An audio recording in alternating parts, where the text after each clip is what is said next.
Viewers, Malik रियाज से मुतल्लिक आज अहम डेवलपमेंट सामने आई है, जहां 17,000 एकड़ सरकारी ज़मीन पर बेरिया टाउन के कब्जे का मामला जो है वो आज एहतसाब अदालत में आया है। और जहां पर नेब ने बेरिया टाउन के मालिक जो है वो मलिक रियाज बेटे जैन मलिक के खिलाफ जो है वो बाकायदा रेफरेंस फाइल कर दिया है एहतसाब अदालत में।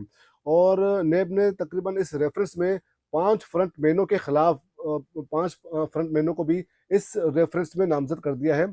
रेफरेंस में साबिक वज़ीर आला सिंध सैयद कायम अली शाह समेत साबिक वज़ीर बल्दियात और दीगर अहम शख्सियात भी इस रेफरेंस में नामजद हैं। इस रेफरेंस में कहा गया है कि बेरिया टाउन ने 17,000 सरकारी ज़मीन कब्जे में लेकर तामीरात की, और मलिक रियाज इसके अलावा सूबाई इंतजामिया की मिलीभगत से सरकारी ज़मीन पर जो है वो कब्जा किया गया है। इस रेफरेंस में यह भी कहा गया है कि सरकारी इराजी पर कब्जा करके कौमी ख़जाने को अरबों रुपए का नुकसान पहुंचाया गया है। सुप्रीम कोर्ट में जो है वो 460 अरब रुपए की जो है वो सेटलमेंट में से जो है वो सिर्फ 24 अरब रुपए ही अब तक जमा कराए जा चुके हैं। मलिक रियाज ने 2019 में सुप्रीम कोर्ट में 460 अरब रुपए जो है वो सरकारी खजाने में जो है वो जमा करवाने की यकीन दहानी कराई थी। रेफरेंस में ये भी कहा गया है कि मलिक रियाज ने सिर्फ 24 अरब रुपए जो है वो अब तक जमा कराए हैं। और सुप्रीम कोर्ट ने जो है वो 23 नवंबर 2023 को मलिक रियाज की जानिब से डिफॉल्ट की सूरत में रेफरेंस दायर करने की जो है वो इजाज़त दी थी। मलिक रियाज के खिलाफ इस रेफरेंस में जो है वो सूबाई वजीर Sharjeel Inam Memon, senior member board of revenue, साबिक secretary land utilization Javed Hanif, साबिक डीजी एमडीए, साबिक डीसी मलीर कादी जान मोहम्मद समेत जो है वो 33 मुलजमान इस रेफरेंस में जो है वो नामजद हैं।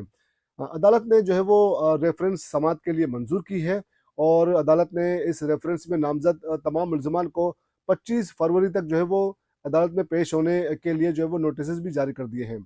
इस रेफरेंस में कहा गया है कि इंक्वायरी में ये बात साबित हो गई है कि मुलजमान की मिलीभगत से बेरेटान को गैर कानूनी फ़ायदा पहुंचाया गया है, और डीजीएमडीए ने जो है वो मली डेवलपमेंट एक्ट की खिलाफ वर्जी करते हुए 43 दह के सर्वे की जो है वो बाकायदा शुरुआत की। रेफरेंस के मुताबिक मुलजमान ने मिलीभगत करके सरकारी इराजी यानी 17,600 एकड़ इराजी जो है वो गैर कानूनी तौर पर बेरिया टाउन को मुंतकिल की।